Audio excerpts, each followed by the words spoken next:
Ihr kennt bestimmt die leckeren Schokobananen und ich garantiere euch, sie haben zwar einige Arbeitsschritte, aber sie sind wirklich nicht schwer in der Herstellung. Wir starten los mit den Zutaten für die Vanillebuttercreme.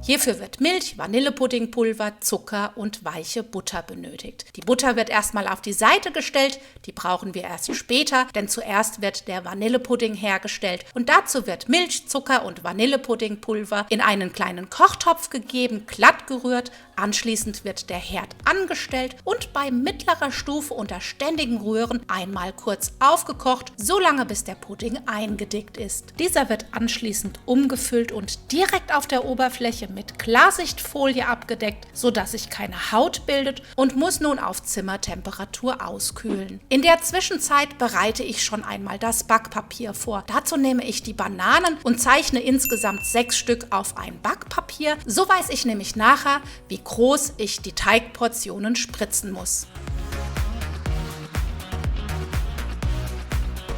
Das Backpapier wird selbstverständlich mit dem Bleistift nach unten auf ein Backblech gelegt. Nun wird der Boden zubereitet. Dazu wird Mehl, Backpulver, Salz, Vanilleextrakt, alternativ ein Päckchen Vanillezucker, hellen Essig, geschmacksneutrales Öl, Mineralwasser und Zucker benötigt. In eine Rührschüssel kommen die trockenen Zutaten, zuerst Mehl und Backpulver, dieses wird gesiebt, dazu kommt noch Zucker und Salz und alles wird miteinander vermischt. In einen Rührbecher kommen die flüssigen Zutaten, also Wasser, Öl, Essig und Vanilleextrakt und werden ebenso vermischt und zu dem Mehlgemisch gegeben. Dieses wird nun mit dem Handrührer etwa 30 Sekunden auf mittlerer Stufe verrührt.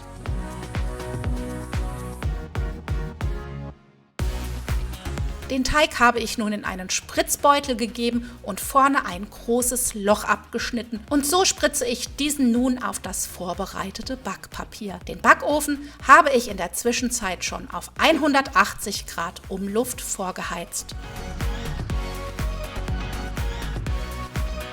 Gebacken werden die Böden etwa 10 bis 12 Minuten. Sie sollten goldbraun sein und müssen nach dem Backen erst einmal vollständig auskühlen. In der Zwischenzeit kann aber jetzt die Buttercreme zubereitet werden. Dazu wird die weiche Butter, die ich euch ganz zu Anfang gezeigt habe, etwa 5 Minuten hellcremig aufgeschlagen, bevor der ausgekühlte Vanillepudding löffelweise dazugegeben und gut eingerührt wird.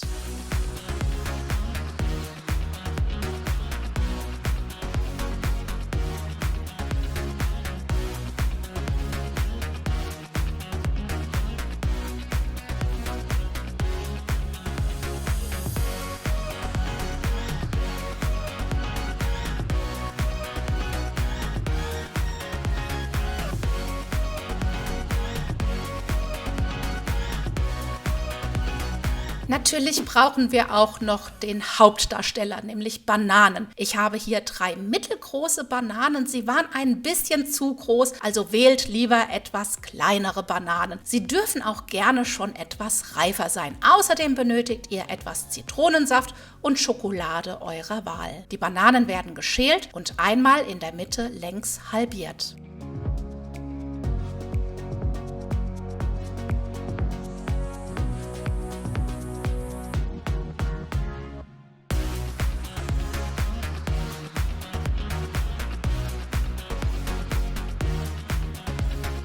Anschließend werden die Bananen mit dem Zitronensaft eingestrichen.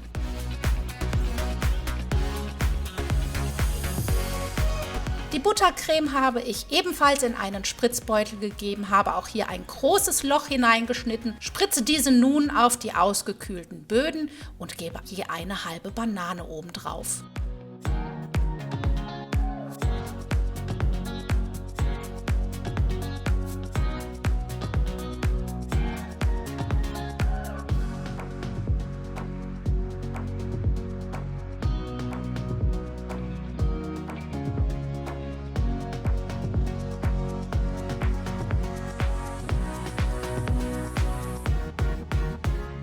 Vor dem Überziehen mit der Schokolade kommen sie allerdings noch mal eine halbe Stunde in den Kühlschrank, damit die Buttercreme fest werden kann. In der Zwischenzeit habe ich die Schokolade geschmolzen. Ich habe mich für Zartbitter und weiße Schokolade entschieden. Hier könnt ihr aber ganz flexibel sein.